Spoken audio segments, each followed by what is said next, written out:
Dr. Alhaji Mahmoud Bawumia the gold for oil nhye yaba na nam so makudo bi kire se ebe yo momamu na hono mo kakra na Ghana for yenti ade na siye on manyafo kuja tabra kwa wasisa nsakra ye no ombe ne mra se bedwafie mu edom ketu ani mu no nefa so bi eni so abusu anwumre so so ntete abato so mpefa mensantwa fa pono so chese do ne cha twuma mponu abato mpeso so a emrante bi akoto galamsa menemu akwakowu emom de ho sobo ebo forest adwumayfo a wo ewo mpotemu ho ye beko mem ayom ti menua ibi yesi adwira kogu ka bi so amani pa ba ko afama twere ne nkwa ena ye nanan makuafo a wo de omunya mpreko chese omne mampani ne nanu dan kwaku fo de ya adwira nyeye sese de oso obema kwan ami akwakọ kram mpreko nam efiri America abagana Kusukum traditional area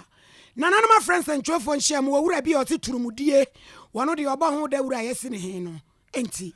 abusu aweni afoforo pini akekese ne se kase ababi awo bia na nwumre ye ba ne ye dia ba besom wo wadwenche no nsusu ye fobeka won wabra o kan wo social media platforms awdo ne nyina so oko Facebook wa ai Sompa 93.1 FM Sompa 93.1 FM o Facebook and oko YouTube wa ai Sompa TV Ghana wadwenche no nsusu ye do toto no mo a ye guso ye be kase ne mamo no ye be kenkai ede amamo ye de aseda ma 5G energy drink so onya bi no anom ma vim amwatima ya adwuma bia wo ye bia na mizo fruit drink so no pruto bia say a party say a wedding occasion bia opesa serve drink e beti wonimu a ye mizo fruit drink and ye come for a day amawo abuziani esuma nwumre nana ya obo amali bia boga mene ma de fefe wanyini ni amba kranchi adazo asofu mami preme ni eni ewube wu kasi epo no yemfra sie na yemfa emamo mampani abedi eche doctor Alhaji Mamadu Bawumia esremu sejata watese bonwoma so ene wapadwumadie bi huntoma ni nyina dane se adan han yeni aye ha bie ye ho ba ha yen ne yetumi so ha bia sumdwemu enu ti o fe friend National Rental Assistance Scheme botani nyina ne se ye ma besia na de ahadan na nam so am wetuetua ne kakrakra Ghana fo mabunu huna manne ba bi obedra ne wetu akotra na damfo nchen wod ne gede ba wayina kwagina vadan dem ensu to na ebo no wasisa wo ha we nyina da no e ba be yinso edi afri ho enne bra na dwumadie ne koso no Dr. Okasai. Rental housing forms an integral part of a well-functioning housing market and plays a critical role in increasing access to affordable housing options, particularly for the youth and low-income groups. As a people-focused government, providing meaningful shelter for our citizens has formed a significant part of this government's development agenda, and measures taken to address problems associated with the housing sector, especially the rental housing sector, have remained vital to our development agenda. When I visited the Rent Control Department in July 2020, I noted the overall importance of the rental housing market in our quest to increase access to housing options. At that time, I reiterated plans of government to make it more effective and efficient, while also reviewing the law governing rent management in the country to make it more relevant to evolving trends. There's generally a problem, which we all acknowledge, of landlords demanding 2 years or more at rent advance, which deprives many people, especially the youth and low-income people, it deprives them access to rental housing. And this is very symptomatic of a market failure. Landlords will tell you they have difficulty verifying identity of tenants. There's a lack of trust by landlords in the undertaking by tenants to make rent payments on time, so they want it upfront. Potential credit providers also in many places do not have addresses. If you're going to rent a room in Agbogloshi, what is the address? Rent a room in Nima or Choco, finding the property for a potential lender is very, very difficult. And if they cannot find you and you default, that means they've really incurred a bad loan. To address this problem, I mentioned in 2020 that government was putting in place plans to introduce a new program to bridge the information and financial gap between tenants and landlords. These measures would enhance creditworthiness and reduce the need for large rent advance requests by landlords. I remember as we were putting together the 2020 manifesto of the New Patriotic Party, one of the charges of the President, His Excellency Nana Addo Dankwa Akufo-Addo, was that find a solution to this problem of rent advance facing the young and low income. He charged us to address this issue in the manifesto. Thankfully, we came out with this idea. Mampani abedi ya cheno wie no so afo a wo hwe nwuma ene adanse hu nsam so no nyamfa senso bo ache enso de bi ka ho cheche mu butaye ntia sa adwumadie yi wode aba. Standard of decent accommodation cannot be overemphasized. Currently, there is no mechanism by which eligible households, including the youth, can be supported to access decent rental accommodation and to effectively protect them from undue exploitation. For this reason, Nana Chairman, it has become imperative to address the short to medium-term market failures in the rental segment of the housing market, where landlords demand 2 or more years rent advance, and also streamline the processes for accessing rental accommodation for lower-income households towards the improvement of the quality of rental accommodation in our country. Your Excellency, distinguished ladies and gentlemen, as the sector ministry in charge of housing, we are committed to gradually addressing the various challenges that confront the housing sector in the country, and the National Rental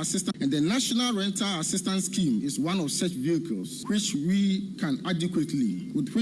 adequately respond to the challenges through public policy making and program development. Government has therefore made a commitment of 30 million Ghana cedis to implement this scheme. In the initial phase will cover the Greater Accra, Shanti, Northern, Western, Eastern, and Bono East regions. These 6 regions were selected because data from rent control indicates that they have a higher rate of rent advance related issues. The objective of government, however, is to operationalize the scheme throughout the country. Indeed, government recognizes the fact that public programs of this nature may come with its own operational challenges during implementation. I remember during discussion time and implementation issues were raised, and I was quick to point out that as a public policy student in America a couple of decades ago, we were still dealing with issues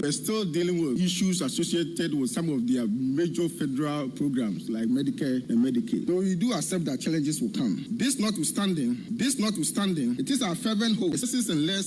and lessons learned that will be drawn will help government make the scheme better across the country. I therefore take this opportunity to invite the media. Yon monya fa senso bo ache na ke Pora Frederick Opoku, Secretary General, Edema National Tenant Union Ghana. Ni akobusa na de aba mu nchirase ankasa. Na so am sie nuanu de de nanim tie nya no a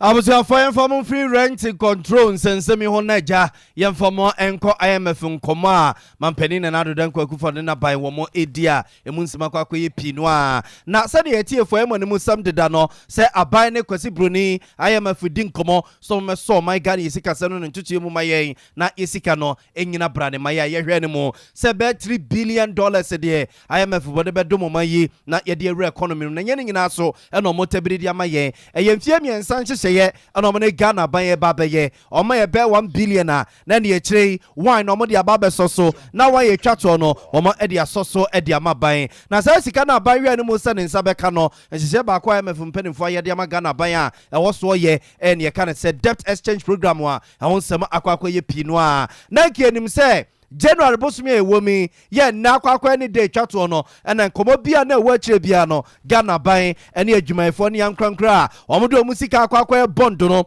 aye bie no eja onu omobedi san komo na asie na ne IMF ne kwani mu atene eni mu ada ho na sa ban no be wiewie nkomo no a ye wiewie ahwe eni mu sesika no wo mo edibe man na ntete a abato Sompa FM nsɛmtwa fa pono so hyese empanifo atre na no mu kakra omo hwe ne mu se hwie be next week die eye February bosumi a ye kwa akoremu ne da etoso eye enso de kosi ne da etoso eye edunan 14 February de na enkomo no womo adi amanefri ho no mokra ne nyina ene se womo ene akwaku ahodo bia womo ewotwa ka wo eye debt exchange program no mo edi nkomo a enya nsiye ebine Ghana Association of Banks womo ene omu di nkomo ma womo kra de entiase no ya adwuma ne sa Ghana Insurance Association, Ghana Security Industry Association for womo ene omu di nkomo a entiase no ya adwuma na aka so womo de pen ebekwa akosi paper so na ne womo asensanye agye atum na akwa ase na ho a ekire bi so bi kwa akosore akwa ese chenchire na wonte ase a na no aba agina so de akwa ye adwuma na mama ankrankra no mukuta bond ni bia womo from say individual bond holders no na banche say oyi womo frim na nya say bi obayi womo frim kra womo eba betena se no mo ne ebinima ba be yen hyeseye ene se bia wo ye ankrankra bond yi ukuta bie na se bia wonni morobe 59 years ana say 60 years ya abai no besi nkonya no ma ayen hyeseye se mfie num ede anim bond no ye pese ye gie na ye gie a sika sei ene bia afie chi no ye de beto ho sensi ho ade ama wo wani je ho ana so ya ne preso a na ne abai enna ye san hyeseye no eno echo omo che so omso so a wo ma akọ pension a wo ma atitifie no abai eba be hyase no ma didi nkomo titiru ene omo a afi no omo bobo mo ho no ma akọ pension afi no abai be hyase no ma di nkomo se bia sa wote ase na sika wo se ye de ma wo no e bia twentwe so be mfie mienu emfie miensa emfie na emfie numu a enwanam se de begu hu de ama wo wani ji ho na safo no nyina ban eche so no mo edi nkomasi a omo ewogide wa rehemu se hwie be February bosomi no ne da etoso du na enuro no mo de na nkomo no nyina esi eno eche Ghana adwumayefo so no omo enu omo di nkomo se meka ya emra sa asemi story he adwumayefo dwalai pa emedu be ka ne nkomo nya strike a na nkomo be ko ho na nkomo no ko ya ama ban ekoyi omo si nchen na so ban kire se baby apaka koduro no ho be yan se omne adwumayefo no be sa sinkonya bio na nkomo bi e wa kire bia no omo adidi afiri ho no mo eno nti organized labor so no wona ma hyase enu omo ebotu mic kakra omo ogide wa rehemu se no so nkomo no besie na pension fund trustees omo so no nkomo no ekoso a ne nyina omo kekase ani a abro so a na wotwe mienu a wo ye ne mu die na nkomo bi omo ne omo die bia no na asi amomatimi asipo abopo ho a IMF na ban enimu betene di ama no na ne se krata na IMF fo nde beba yatum a omo agiatum ma $3 billion na Ghana ban ehwe ne mu so me yensa beka no yensa timi aka na timi aboa ama yesika sem no ntotoye atoto yenti wei ayentete a Sompa FM nsantwefo ababeto apono so nwumre ya se IMF nkomo no and debt exchange program no aban edi na wotwe mienu asa aka ho bio abejaku a wonu na share farm go ne suru kware ne famba Institute of Economic Security ena dia ba betu dwa se chacha wonu mu etuei ke ane ke ebeto ebrandan hukuada ebetumi abase farm go bo ne ebe pagem kakranso ede akosoro wowura Adam Yakubu ena dia semidi aba betumu wo se we sabere o maga na sidi no na hode na sako efam kakra ena muso ma America dollar siyasa aguri se ebere nchen ejina yeso aban ne chehye a waye a wodi godu akofa wayere nso aba 45,000 metric tons so aba bedu ho ngaro wa yedi bubuo ne ade akwam ya se de ba asem o ye hunu ba bia ye de kro na no no se enipa bebre wadwen bi se bia we no abanti e ba be ma fam go bo abafom wo se wo hu ne sa na se bibi sa be sidi a na je se to awdo egusuo no na ban ne bibi pa bi nso etimi edefa ho wo wura yi ni sentwafo na twetwe nkomo wo se yare kwan se petrol ni diesel ene liter na ya ntokura no 15 Ghana cedi ni 17 Ghana cedi LPG so be ko 14 sei eno kire mu kire Sompa. Your petrol, diesel, LPG, and may cost by some 7 to 13% in the next 14 days in February. So Sakrata no na the 2 abonting CCR. Looking at the second pricing window, the first pricing window for February. So for the next 14 days, not dear. Sir, wow, Otwika bia and awa waka bia, you are expected to pay. Some him says CCR a liter of petrol here about 13 cedis, 20 something pesos. Ebeko up to 15 cedis, 23 pesos per liter. Diesel CCR total about 15 cedis, 30 pesos. And also bet up to 16 cedis, 70 pesos. And LPG I know yet about 12 cedis 50 pesos, and also bet me about 14 cedis per kg in the next 14 days. So these are some of the things that are likely to come up in the first pricing window in February. Who say Emma price is no cost really. First one, the value the city lost about 10.3% in the last 2 weeks when we observed that the performance of the city. So between last 2 weeks, last week Friday, city was 11 cities 33 pesos. CC are now according 12 cities 50 pesos. Also on the international market, Ubertman will say prices of petroleum products, yeka diesel, yeka petrol, any LPG, and are control kakra. So kasa nyama we boom. Now the best share your current prices no. Uber say prices no dear ebeti ako. Nia woman say so yet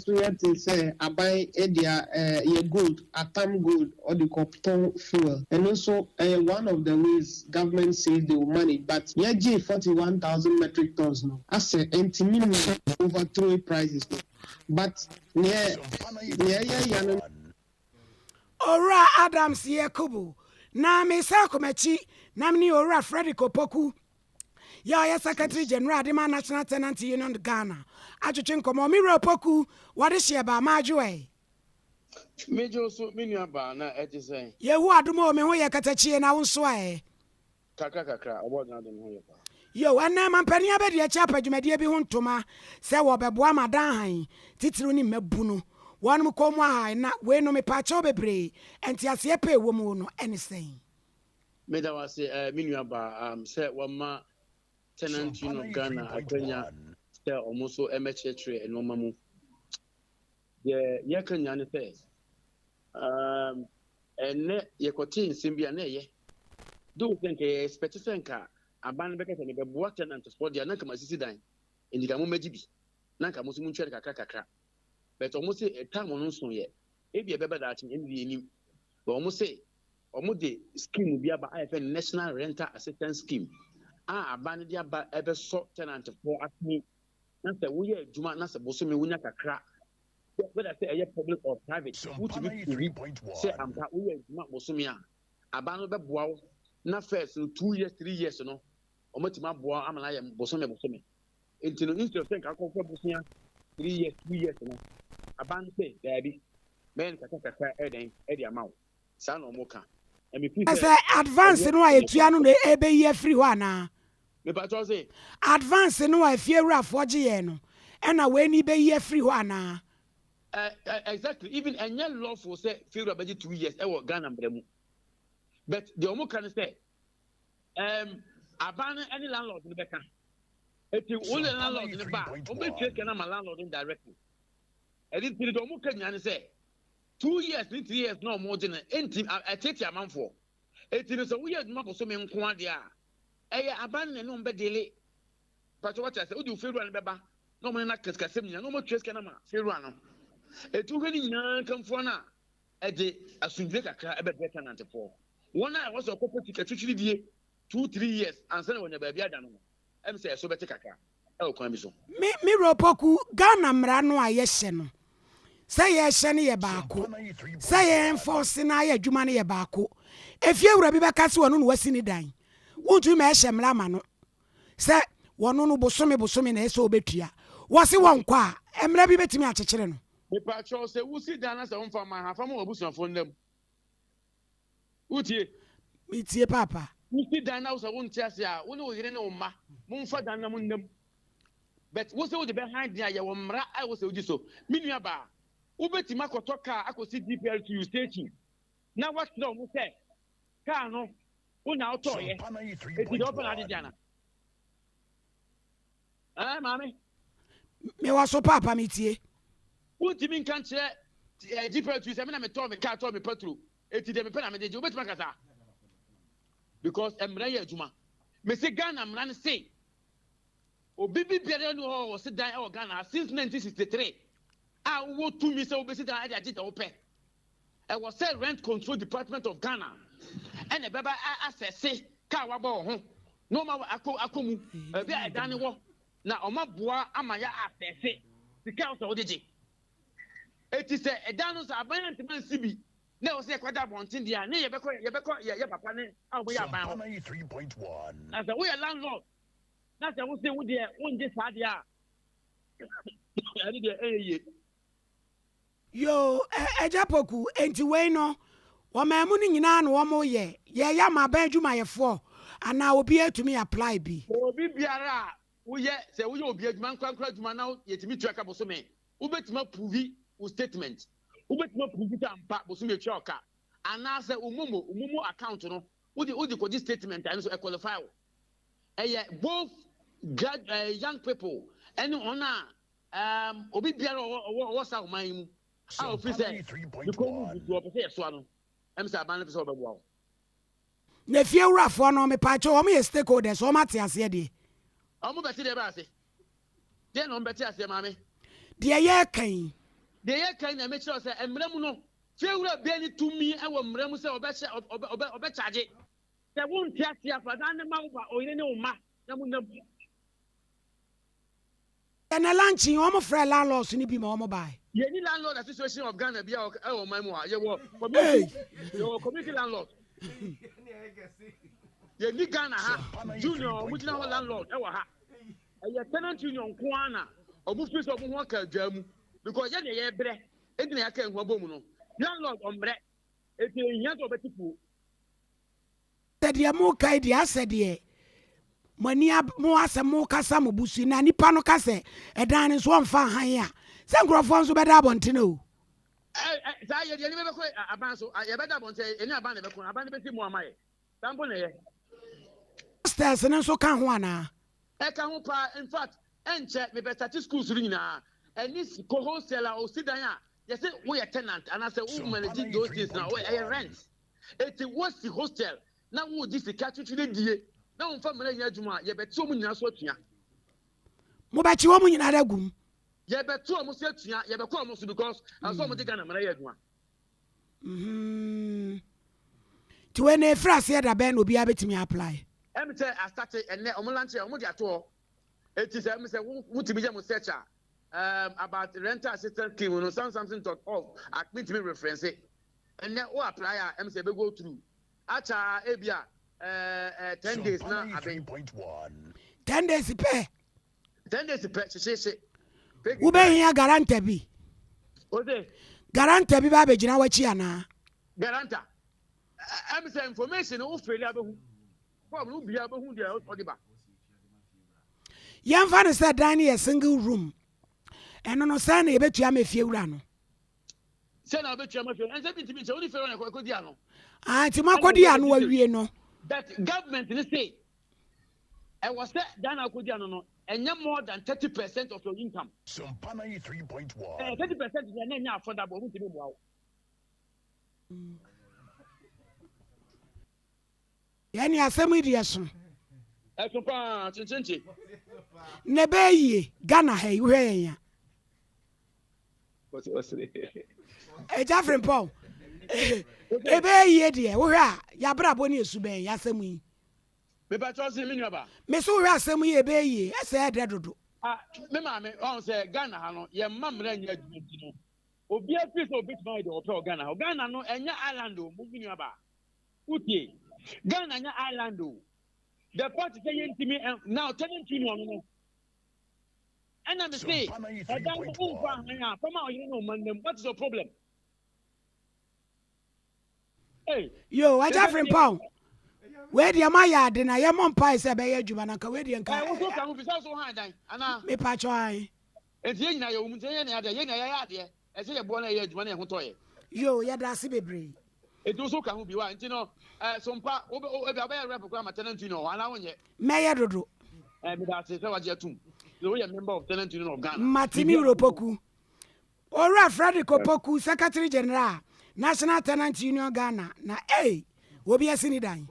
be hyekyera Fred David yente say na me fa han ababo me ana na abanam se me fa dan ma wa ababo me ana se obe me dey me na dan ye me dia sa mbra we na ne me be kodi dan me nya mfa ma han obe me dey dan na be da bonti aje enkomo we dey de o se o ka se dey paper so dey akono na se be ye boy gremu sem was it was eh just on what to sam na buru yeso ya boy yeah dio I was for a good so some parent 3.1 FM ya nwumre no nsia e kase na nsa no bia wo bia ye gu so e de ma style bia no wadwenche no nsusu ye fa kan wo wabra o kan wo social media platforms a wodo ni nyina so o ko Facebook wa aha some parent 3.1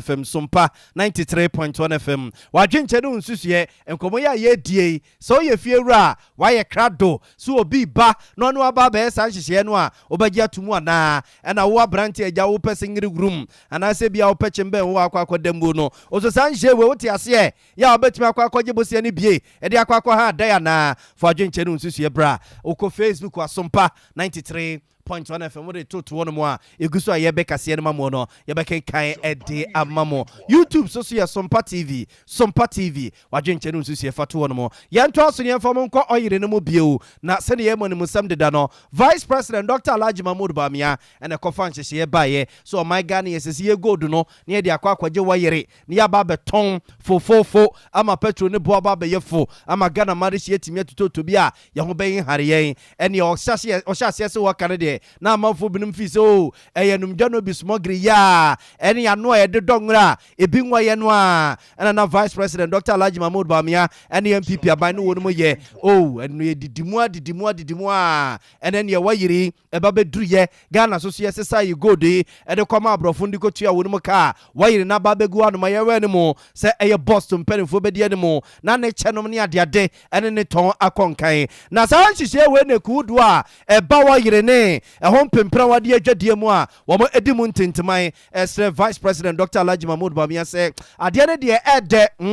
ede pa akono so titiru ne nkrata so ene pepemu no kenkan a ede pa ne nso no enti ahye ne nseda ma papa enti ombe sre no sese nko nya daje ne nko ne na MPP aban wo ma chechim amoma tiase bia enkebe bo no pa Dr. Steve Mantiao ene kasamani nuanom nsemtwefo nhye mu ne wo ma eye ne nkrapompune mantemu no sei no musika wo nsem FI adwempo a echa saa dwumedie ne chi papa ene se man ya na wo hwa fan wo bo di wa na pempi na ya ye sidi enyina ye nti enyina ye ase na ye nyina ye de dollar ene kra ne ma ba o me mu nti se ekoye se pressure e dollar no so ma for dollar pa na ma dollar no bo no akoso se dollar no bo no so koso a bo se ye kra ne ma ne ba ye me mu a na che se amanye ma no so bo ayete nti abaye ne se o ye wo fam gudie wo ye me mu nti aje na ye fa ye fam gudie ne mu enkosesa enkoje ebia fam wa ehia edegu ya hyen mu na di bi nso produce electricity na aje wo ye me nti adwene di anka apem na abaye ne se ye di city esike ya ye di wo ye me mu a ye di beto gold e di free wo mo etu gold wo ye me mu nti aban di city ne to a ne aban no anko $1 ti na ho nkyere no nti no si adwempa na efie no gold no no beto no no akwa ton di age $. E di dollar no ato fango e di aba na asema ye bisa ne se nipa o kwa koton ye gold na manu wa mono ne aye ya so dia se ye hunu mu yi a wan jo bi akwa na down for bi shake bi no okukuru yan dollar no da kwa man fofofo krata so de be fofofo ba mfaso na egusu no no na akwa che ehun sem bebre no se sa na masha no so se sa 40,000 metric tons almost omo dia no e ba ya na ese petrol bo be koso nso no eja Vice President e promise yen say so omo de pa petrol bo be den e be ba fo di sa won sa de ntia ye ni mebo a omo do koto sa petrol products ni ye nim se gold no so omo anya no dudu o se de ye ntimi hunu enyem mu na ho enyem mu na ho dia ye de en se setimemfo no ye be di man sa ban be bunkunta a kire Abusua fontin kunta ni nyina aye Ghana ye wayira anase ye gold ya yesesa ne ye de akwaje wayira afura bruchira ba Vice President Dr. Alhaji Mahmoud Bamia ne den hyehyɛ ebeto Ghana ma de hye nim na Dr. Steve Mantia wa kyerɛ sɛ wayira ne de aba bedru mampani ene na bedi eche Dr. Alhaji Mahmoud Bamia yade ne mom omo ntiase papa nti omo mra no mekire wonu mu na sa jimje no mu nyina do mu begyimu a ahode no mo de supporto ama no awie pɛywa amomai Samuel okuja tabra kwa ye nof tom brashebedwani papa im brashebedwa fiemu no wakasa enano a wodwam training di mani di samanyoko papa John sese edu nkatia ehura gina se brenche akwa nsakra ho e wodom kitwa ni mu no okuja tabra kwa se na mfaso bia dani so se sansakra ye no ebeba sanse bra ye wo mu no ensem a ekoso wo mani mu debt exchange program any auditor general report wa Ghana this year wa mato abama wo no mu kwan se nkombeba bonte so abeka bie no na nya saa mre wei ena obe change no say ya kase Dr. Kasela to forcing en wakwa akotu Aruna Drisu say home e dey free ho Papa James Kluche afede wono so asole wo ma papa ma kofibu aba saa bre ene Kwame Agboada wo mu nyina da benya ba bia giregira enu no kuje to abra kwase na enye se nkoye ne saa kora sanse Ghana fo nyina epebibi pebi etie wo mo ho tie ne manimu no ano metime wase bia da aba manyoko ne mu no so si nkonwa no siesie ne tantantem tie ne wo mo be connect meeting na mpanifo ahwe na wo ha bia da aba wo ma ye free ho no matumi akọ manim na niema ege Ghana fo asaba mu no wo matumi akabina wedie enso ya maybe maybe. So the Ghanaian people, expectors, remember that we received a petition from the domestic debt holders, the individual debt holder association, Senyor Hosi, Martin Pebu, and the others, Gehad Mensah and the others, who are the leaders of those groups. And they expect us to be focused on those matters, to offer leadership, to be their voice, because that's why they sent us to Parliament. So the point I'm making is that this is a needless distraction. Us have been urging colleagues that we have to quickly close ranks, deal with this matter expeditiously, and move on to the national issue. It has been most unwelcome, and it's not, kept us focused on the things that matter to Ghanaians. Because I've received lots of messages that, you guys, when we need you to speak for us, we need you to address this matter, we need you to, take on, this particular sector, you're turning the guns on yourselves. So that's why I have refused to sign up to any of the petitions. I think that some of us should try and position ourselves as peacemakers. Most importantly, calling all colleagues, all sides, that look, let's close ranks. Let us not escalate. Let's rather de-escalate. This has happened already, but we should not let it fester. We should not, use language that will be caustic and that will make the healing process. On manya for Samuel okuje tabrakwa Northtown Emrashebedwani. Abusuafo na ne egusu e ka mo se Sompa 93.1 FM anwumre no nsia ka se na nsem no abusuafo egusu e de ma mo star bia bie no wadwenche no nsusu wo de ba ye social media platforms audio no nyina so de bia bia wo a yegusu e be kase ne be kenkan e de amamo tie nka e osunyane ne mpotemu a aha e Sompa 98.9 FM Sompa 98.9 FM wadwenche no nsusu wo de ba ye be kenkan e de amamo yemfo mfro okujeto wo mo ensem no ho na yemfo mo kwatwema mponu abato mpesu aso asantema say na anwea futu ne yetete se emrantie mienu bi akwa akoto galamse abnemu ewo anwea futu a ewo atwema mponu abato mpesua so amase ne mo kasei wo mo enyina ye nyankopon dia ema adehye wo mpotemu no no e de sobo ebo forest mpanimfo a wo mo ewo anwea futu ene ne mpotem se wo mu a ene dwagu mrantie ne so na ja wo mo pe ba bi di omuti afa apa ba bi ehura gina no ene bi ekoto ofini mu a enam so a yene mo kasei areho Sompa aba ewo mpotemu ho no mo no na abusua pra TV so na be hwensuo no nyoma ye no amana wo matu no ho ene ne nsuo no ma ye no a wo mo to nsuo no mu adwade adwane forest mpanimfo no wo mo eto mu a enam nsuo ne fin ene yema egum ntino ama nsuo no mu ayedu no mu dware enware ena nsuo no ede wonuma ekoye na adansefo ekọ ho no mu bie ensem mo de tudwa kakra ene bile bedi obeye mane wa ha na enam se sompo no sika akra wo nti nkura na sole a no maba omo so be sesa we no eni na no mo hora no mo so nya kakra nti nura na mo so mo ba no mo so e pom kakra na folesifo no ebe taa omo so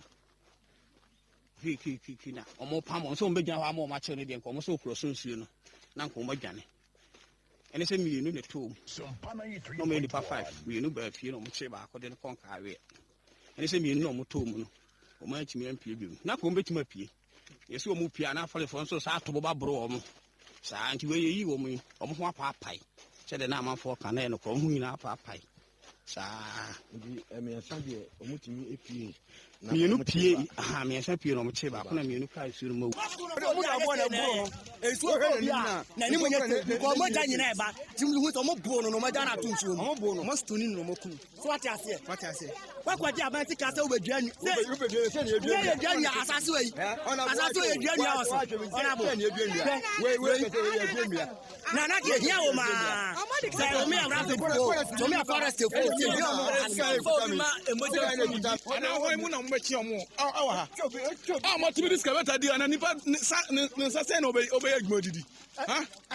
ah bet ma se sa landway excavator anya na se ho no oh my Ghana yam pen kura se o magalam se fo o my adwuma na kure eti we akra ponto one o ba be ponto one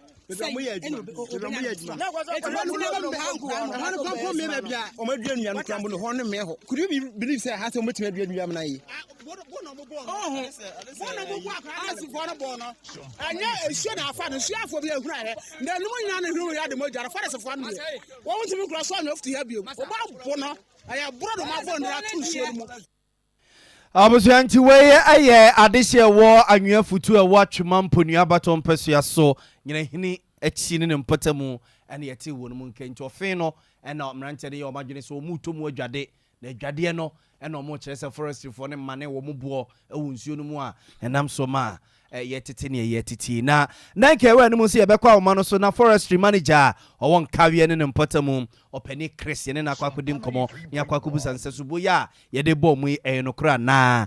enokra emrante no enokra se gala no mu kodi anase wo mu kwa hayo ene kofa we no mu nyina baaye abusu egusu etoto homa ne se ye bekọ opani Chris on mu nyama ye de ento akase no so mamo yemfa mo konsem fufu Ashanti region heya ye nyina hini heya na ara hosem yesisa no ara hosem fufu free mem ayom ye no wa fomantem num so boboba se ka bi alodu enua ti kureta alodu ti manua ibi kwa kwadwira gu ka ba akosoma dretsankani a wakaka no wati ya no wansia do na no ne ba ena ti kan ne ba ne de wonya ne tiri didi mu se ye ka se ye se de mu no akopie mu ogoso aban ya sabia mu kurabia ho kwame agema wo pambo ene wo bebo mu hello kwame kwame majwe ya ni o na dia ra usem na free wo bai boy enkomo yo me da se papa empanyin se ade akin na se yanche asemfofo na ye se ade nyanche ye ade chebia nso ni mu asem ene anopa be se no nsia empa mu ena sare hosem a wudi kan ebo su esiye na emunchemu kakra ene se anopa be se no nsia empa mu no ena aposifo enya ne ntie se aya flat body no eye sa cargo akese ibi na no wura wochini din ade kwaku achampon no na wato anan wonsie do nya mfinhia be se dusia one wono ankasa ne nana wono so nya mfinhia be se dunsia won mu nyina efri brekum bia bia for sekato na sa breli mu no na card registration number AS 9827-16 no nana akofenua every Ayum company limited no ewo mem na sabe na no APA e free sa Ayum company ni mu no ena na ba ko na wono nso enam so uru ayi echi a wato na no wansie do no eno nso me number AS 5354-15 na wono nso APA e free sa Ayum adwumakuo ni mu a sabe ni mu no na wa fadua be se mpemien sa board yo mapapa no that's a 3,000 and na egusa esenim na APS no na awase ba ko na enu free room ebe wura sa ya adim na timi epake se de be ya de onu afadua no ebetimi anya kwan apie enti opake nchen wasa no adansefo tiremu se esanse sodas nti na eho aye mrepa eho na sa kagua na afadua be se 3,000 no eno ekofa na sodas nim ena mimko mu se nti mimko mu no ena chia ya enua be se mpemiensa no gane gu sa kago na apake makwan se we ni mesne nko no ni tine so enam so ema driver no emia no etare sa ehye ni mu a wish kura wantumi anka bi na no ana nan so ma saa abrɛ mu deɛ no wɔtwi ɛhyɛn emu ne yɛ no ne din ɛde Ibrahim Stadium no so ɛnyɛ mfinhyia aduasa nsia wɔn de otumi nya akwan epie fi ne kago na ɔtwi na emu ne yɛ no emu na emu no baako na apake a na ɔpanyin a ne din ne Kwaku Achampo wɔnyɛ mfinhyia aduasa ne twi ne deɛ wɔn de wɔntumi anka wish kura na nyame ntade wɔn ankasa no ne na no wɔka no wɔnyɛ mfinhyia aduasa no deɛ wɔn de wɔn nso wɔka mu deɛ nanso bambɔfoɔ ne fire service wɔtumi twitwa na ɛnam so ma mo deɛ wɔtenkwam sesi a na mmom ɔpanyin a ne din ne Kwaku Achampo wɔnyɛ mfinhyia aduasa no deɛ kana na watɔ nam ɛwɔ nsia do a me ne wo kasa yi apolisifoɔ ama mu no so a wɔde abɛto gɔ so mu kurabe a afei ɛna ɔbɛpaapae na watumi ayɛ mu nhwehwɛmu nti na awerɛhosɛm a ne dua yi ɛsii ɛwɔ mmem a ɛno ɛwɔ asutifi atifi mansini mu a ɛno no dua di kan asɛm bi sɛ yɛsi mpatamu hɔ yɛbɛra so papaapa na ayɛ awerɛhosɛm paa wohwɛ sɛdeɛ ɛhyɛn ne tena si ayɛ ɔmanfoɔ hwɛ wɔ TV so ɛna afei Facebook so na wotumi sɛ na emu awurɛm papaapa na esi yɛ me nuaba yɛbisa apolisifoɔ sɛ enti azoweti ayɛ yɛka ho asɛm na anyɛ bi a ayɛ ɔmo de yɛ adwuma anaa yɛ apolisifoɔ nkyerɛ mu de ma ayɛ ne sɛ ɛfɛ de a ɔmanfoɔ no de complain ba sɛ ɛhyɛn ayɛ a epie firi hɔ no dodo a wɔsɛ nka ɛfa no nyɛ no na ɛfa yɛ ɛfa boro so na mmom baabi a na ɛhyɛn wei ne gyina sɛsi a na afei na nka ɛbɛpie na akɔfa azoweti road no so ama yɛhu sɛ ɛyɛ nnua dodo a wɔsɛ nka ɛfa anaasɛ nyɛ nnua dodo a ɛwɔsɛ nka ɛfa nti ɛno nso yɛ asɛm foforɔ a ɛda hɔ a dabi no yɛbɛhwɛ ne yɛatumi aka ho asɛm na wɔmatumi ayi ne nyinaa nnua no wɔmatumi ayi ne nyinaa na wohwɛ kaa bɔɔdo no a yɛ ɔmo paapae no a bi nua baeɛ na ɛɛhu paa ɛtɔ da bo sɛ ɛhyɛn no baabi a trailer no ano kɔduru no ɛne nnua ɔma hyɛ atra so no ɛyɛ na ma no yɛhu ma yɛ papa no papa ɔmanfoɔ complain saa nanso no wokaa na asɛ nso agye abɛhyɛ ɔtɔ da ɛho kɔdo no kɔ ɔmo de bɔ bambofoɔ gyinagyina kwa sɛ woduru hɔ a ɛnyɛ sɛ bio nnua dodo a wafa na wohwɛ na mmom no wopɛ kakra ma ɔmo a no watwa mu a ɛno yɛ asɛm a ɛdɔ ɔmanfoɔ no ano nti nnua bɛyɛ sɛ mpem mmiɛnsa a yɛapaapae ɛna na gu hyɛn no mu a emuni ade gu saa owura yi ne hyɛn no so ɛnam so amembe yi wɔn matumi ayi nnua no a wɔyi papa no nso afiri mu a ɛne wɔde no akɔhyɛ mu kurabea nti ne nana ne deɛ ɔtumi kasa a ɛkama ne nana ne deɛ nyame nkyɛ wɔte nkwam a ɔtumi kasa ɛdidi yɛ biribi akama yo Kwame yɛbɛda ase na akɔsoafo ani di akyire bibi foforɔ bi a yɛbɛba wae Kwame Agyeman wɔ pamboɔ ɛwɔ mem ayum wɔno ɛna atwa mfoni awerɛ wosɛm a au timaka bia bedi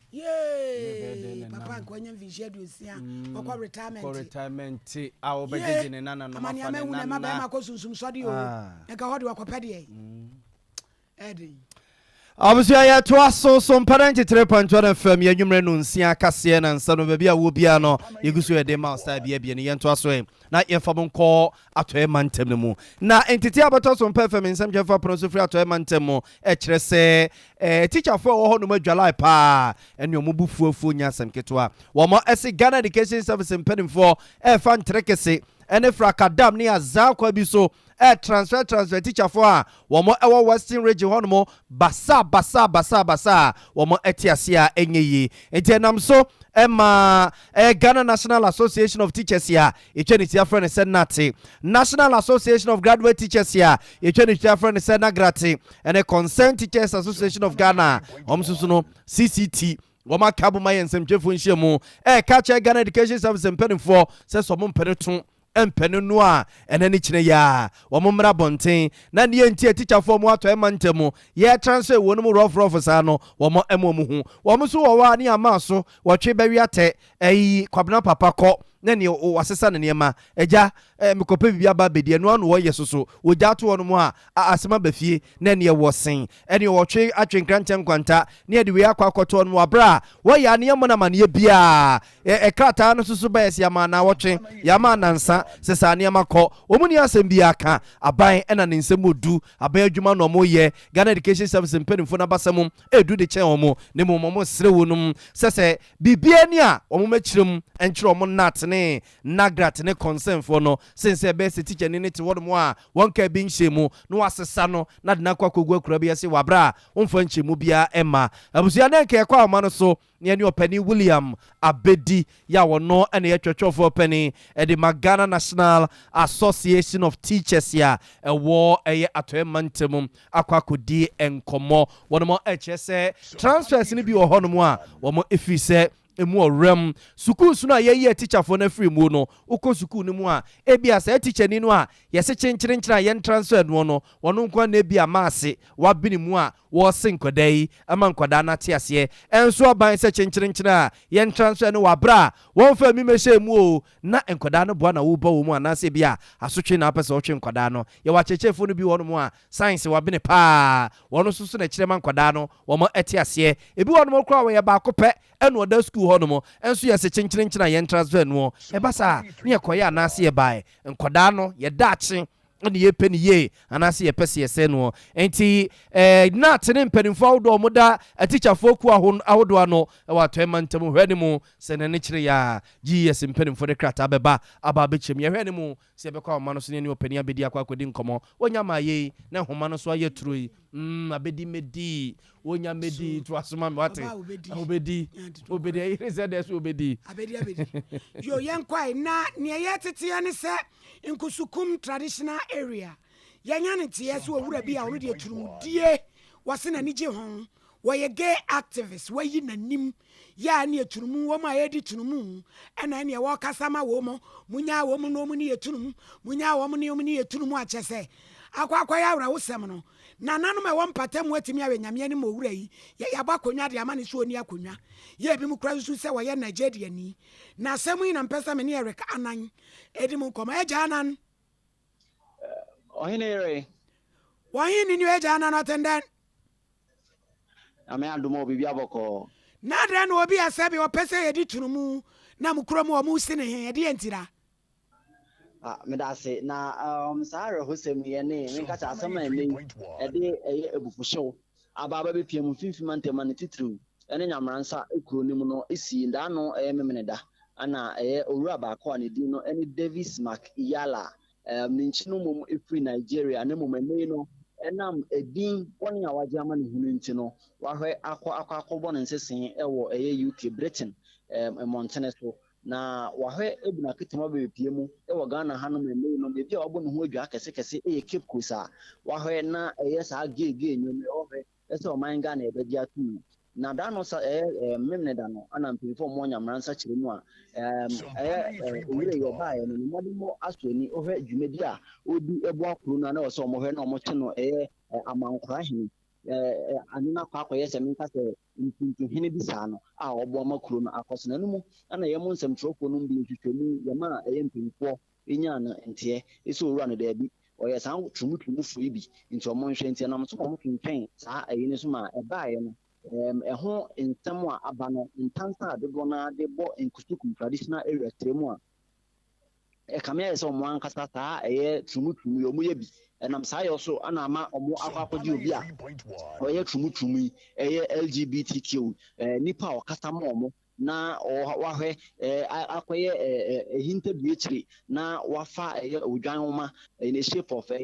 human right in Ifra ese okasama nipokuo nyina se nipa ibenya na hopofo ne mum no oye gay na sa suntin na mansa fo kan obi na mu ana enei no ohempopro no ewo nkusukum traditional area nana okese sanda ono etoso enkronei wa friends mtrofo nshiremu de ato nsɛmtwerɛfoɔ a yɛwɔ mfimfima ntamanim sɛ ɛnyɛ saa na teɛ ɛnyɛ adeɛ nkusukum nananom atena nkonnwa ɔmo nso ɛyɛ gay so san sɛ wohwɛ mu koraa no a saa deɛ no bible kasetia nyame no ankasa kasetia ɛyɛ akyiwadeɛ wɔ n'anim yɛ ɔmo ankasa nso ɔmo yɛ ɛyɛ ahemfo ɔmo nkusukum ɔnom na ɔmo nso ɛyɛ kristofoɔ nti na adeɛ ɔmo nananom nso ɛntimi anyɛ mfirihyia bi abɛsen kɔ a awɔ ntoatoasoɔ atoatoasoɔ ama ɔmo nso aba bɛyɛ ahemfo no ɔmo nhwɛ ma bibi saa ɛnkɔ so na mmom no wura yi no da no a na saa ɛyɛ dwumadie no ɛkɔ so sɛ yɛ so ano no na nkɔfoɔ ɛbɔ ɔmo ama ne ɛsɛ sɛ ana ɔteɛ nti na nya adeɛ a nkusukumfoɔ no ɔmo nso sɔ bibi saa so nti no sɛ yɛte bibi saa yɛn nso ne hu no sɛ owura no koraa no adeɛ ɔmo mpe n'anim koraa hwɛ ɛwɔ hɔnom na ɛnam saa yɛ so na ɔde kugya ɛsɛ ɔwom sɛ mprempren deɛ nananom ɔmo wɔ hɔnom no ɔmo mpire ntwena so Eric Anan Hello, Ohinini. Me pacha wo. Enti press conference na nananom ne ye no. Akonwa na ye di na sisu no ye tu na de so. Ana obekọ so na na wo kasa nananom ye bisabe. Nananom so sabe ye di wo muturu mu bia na. Ene no nananom de sene omo de tu dwa no mo kire mu a omo anso omo to no nya de ye di bi. Na emom no owura ne sene bi kan bisaye no. Na ne abodin na ye hwede ama no. Ese nkoso hene ananse ama re hene no. Omo ahwe agi saa dibre no atena sensan ese kurum wo no mokora no omo enhwe empe nanim ahwe e wo kurum wo esanse oye mamboyefo na saa de ode ba no omo ankasa no omo nananom a omo besen koye no omo andi bibi santum enam so saa aye agoboni nam so ma Sodom and Gomorrah ekuru ni timi boye de a omo mpe saa agoboni bi saa etumutum omo mpe saa agoboni bi saa wo mu kurum ho no enso ahwe na ese kurum abo Emre omo so ano ne yenya ne tie se wo fra pakwan nim ba hwe fo mampa. Oh, ene de no kre o hwe fo papa ma. Na no boys ne share that ne hwe wa na. Me bopini no kakra fo mo de o hwe fo manya ba ko o hwe fo mo impensa. O hwe fo mo mako impensa. Na che se na nanom nsamafo na mpe no na se boys area boys ne share that ye ne mafia sa. Dodo na kire mu a eye nyamansa ekurom won ma honhom mo ne abosom mo honom a omo ani enje saa dwumadie bi san ho ka ho bi na ma owura no ohwe fom tan na ohini ne sene na mediki aka no ohwe fom anya ba ko ohwe fom mako prensa na so anu so ohwe fom ba ko mieru still what apaka anum na dai wa until the last one na eno no call viral ye mu dodo na ye bi hwe abe fontin tan fidie nso de eje enten ha no enu mu ana mpefo ese de bi mo hwe na ene onsan nso apaka enu ene na fedie me to so me nsan na ole onsan onsan nti honom na ohwe isan ma bibia ekodade nti na nya asan keto na bebi ohwe ohini ni samitimu a eyade a bebi ohwe nchiremu anase eye muwe omo ebo nchiremu a bebi ohwe na honom na bosom kese a odanya mransa no owo nti bosom kese a odanya mransa na nim honom pe anoro yi si etimi hwe ehwe honom oyi ni hwe wo se kridi omo hwe enso etimi yi no efiri eye kan sen isi ni free apakan ni ma yada se Eric yada se na nanom so bi ha dwen kakra omo ba ji adi enti Nigeria ni free London abase si akoba ne koso he se wonu so turumudie fe be wi ase memu wo bro no so nyina ye bedi wo no turum adai na Ghana fo ehimfu bi no madu free pebo ama one de nsapa ba fie what did ba fie nsapa obedi turum aboso no ompe snap no ompe red label blue label black label no enti Hennessy moyet no ena omo pesiro ena wo mayi na reform ena se ena omo baje ne omo benom sa me benom sa na wa bedi mi tunu mu dia yo ma me ko ma no so ne opani William Abedinko di enkomo okwa ato mantemu a Ghana National Association of Teachers ono ena ye twetwe for penny de ma wunum ye nkodi nkomo ya te se teachers wo ho no mo transfers sa ena ye transfer wo mu opani Abedi ma joy ma joy so me ba cho me giri se mpom ye therefore Nyankopon doro ma me hoye nada na ye transfer mu teacher si basa sa minia ma me fa kwanya so nche otiefo na me na ma so kwanya de ma me asema wo say teacher union western region yo ho ne nya ne say director regional director transfer teachers bi enti ma ye call no ekobisan the rationale behind it ocheche ni say ebi atra fa ko siku ba ko ebi 20 years 26 years 27 years itina say oma nsakra bem kakra ocheche mu nyina ne ma ye press conference ni say ye ka chen say eye ye waka no emrama ho kwan say obetini inside say the prerogative in terms of transfer nanso every order transfer no ye wo ho asem any say bosumi January year mu a teacher for a yesan ye awofo ye be university ye SHS for ko JSS results about sabre ya 3 weeks to the opening of the term no near transfer yen crofo yi e fa ne efiru anom arrangement no bosumi no January see ya pene say ukore ni o accommodation arrangement e bi atua advance no kasi fi of family very manso etina ye catch director say ebrea or ye transfer no wo kwan so beye na ebrea o de ye ne de e ha adwene eti yasem nyina wo transfer no ho no apart from me ni asem bia wo ho na teachers na ye transfer wo mu no omo ye secondary school teachers omo ye primary school teachers omo university teachers na teachers na ye ka omo asem no omo chade o schools be teachers say nyina ye SHS teachers nko na teachers nko na ye transfer omo and ye transfer say omo transfer ne one edi at school ba kumu ebo 15 years 15 years o ye sanka o ye from 10 years but o ko mu no who say baby o ha obi atrem 27 years 26 years 20 years in the safo no na ama transfer no oba takwade metro ha na nka yeni asem na so ko baby say Nzima East na Jomoro schools e wo ho no ye Insign na Eziama na Nkrofo na the distance between Insign and Eziama enyasem ketwa okay na Axim to Eziama Axim to Nkrofo and ya fo bi fi half a cine na ba no age e wo tikobo Sompa 93.1 ahunti emma enum ye ohaw kakra iti se transfer no transfer no within the region and na na do kwa na say you be call outside western region that obia ni ho a ne call outside the western region just say bia nipa nankasa present na call okay and we can so say ye no district specific iti makum mienu bi na ye yi won fi ebia ofi takrade metro and ye ne call Apoa no see after military camp no okay na wadu apramudo na yesa wadu Apoa eti transfer de anka o ye no senia anka ye nya ho asebia na ho asem e won ye nya ma cheche baby a teachers ne di omuti beto na e ha adwene beto se hwe senia economy situation na ye na wakotua sika koma efiura na edan na mo frɛ so mu sɛ awofo san nipa na meka sɛ omadi 20 25 10 15 no ɛyɛ mpanifo ɛyɛ deputy directors family deputy directors mo nya kwa yɛ nti obi ɔyɛ deputy director na yɛ sɛ ɔtini headmaster na headmistress ɛma ne yeye ɛne sha na ɔmo dɔɔso ana number no ɔmo dɔɔso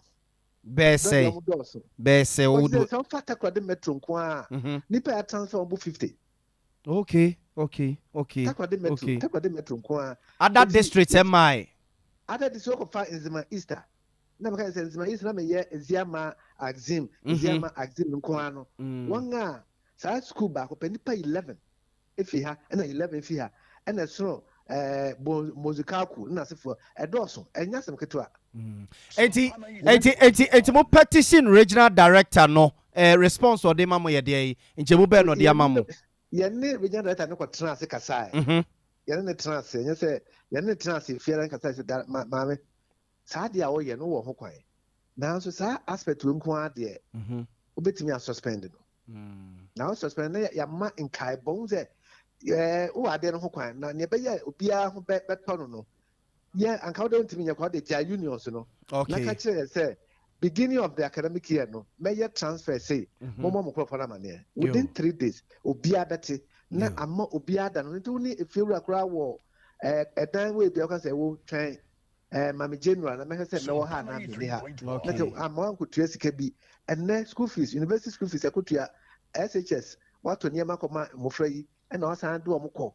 Jesus dia so na ba e de America kitikiti by next to be hu trank na chopo eti no saa de na be ma nipa na ye transfer benya adwene a emuda ho etimi de ayo madwuma no ehɔ na ye hwɛ yo Mr. Bedi mate yedase pa no adaje wanya ma ye nwumre yi agyankomo wei ye be se ye bebo apni regional director so na ye busa no na chiri bibia ni so ya saba ho yedase wai for Penny William Abedi a Western Regional Secretary de ma Natiku no Ghana National Association of Teachers and your corner chain and then the coding community teacher for no or air transfer woman or more chess and yes I believe we ya sing room ne yana say ya vice president akwakola nje rent control dia ndia ya papa ye kire se hope umpu e baba ye adwuma na enyan starting na se na viewra se wonyi abende ona dane ne dia wonya fa ma o se me fa ha o me abusuafo abebo o bebo no e wo so aha da wa no be prepare so ko na wutu o ya na bosume no so ya na wo sen kono bi ba abza fa kase ni nsi na kofori ene na pamfo emet na se asem die mpe nipa da yes na se fotu ni ti fosu kukudu fosu wase na semu da ho ya sem ketua Roman father ka kete odiko wo mu kare o se kai mejai ese mo de ese mo ye ho de na bonsam timi shim o timi shim be ma firi nyame nsem mo oba timi shim be ma firi nyame nsem frem gua so na kan me baby ya me frem wo for ne wo for mo na samoa ene eja usu kantan kra ka o hiri ni osofo Paul mo be trans for ko se Hubert a wadru junction so a obe Roman father wo se so aba ono ba na no ada no a ono be ti se nkan boss ko Roman father we nyankon ono so ada ne Paul so de Paul amantem onya nware na je do kire kiss me quick unya nware nya na me de get back no wa yi ho no ma wo no